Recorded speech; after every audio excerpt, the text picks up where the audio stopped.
بسم اللہ الرحمن الرحیم۔ شروع اللہ کے نام سے جو بڑا مہربان نہایت رحم والا ہے۔ حضرت علی رضی اللہ عنہ نے فرمایا، تجربہ انسان کو غلط فیصلے سے بچاتا ہے، مگر تجربہ غلط فیصلے سے ہی حاصل ہوتا ہے۔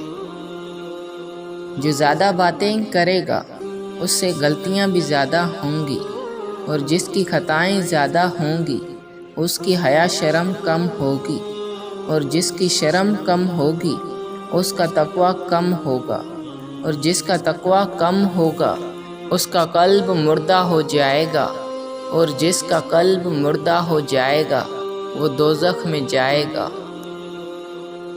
حضرت علی رضی اللہ عنہ نے فرمایا، جب تم دنیا کی مفلسی سے تنگ آ جاؤ اور رزق کا کوئی راستہ نہ نکلے تو صدقہ دے کر اللہ سے تجارت کر لو۔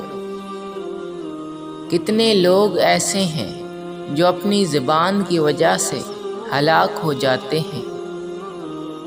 جب تم پر برا وقت آئے تو یہ مت دیکھنا کہ کون تمہارے کام آیا، بلکہ یہ دیکھنا کہ کون تمہیں چھوڑ کر چلا گیا۔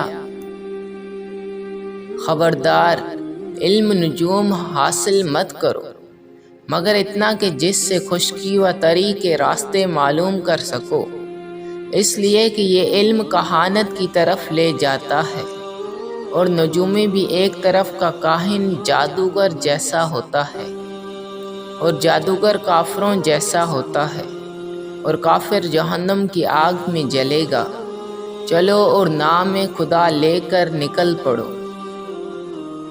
جس شخص کا ظاہر و باطن ایک ہو اور اس کے قول و عمل میں مطابقت پائی جاتی ہو، ایسا ہی شخص امانت ادا کرنے والا ہے اور اس کی عدالت ثابت ہے۔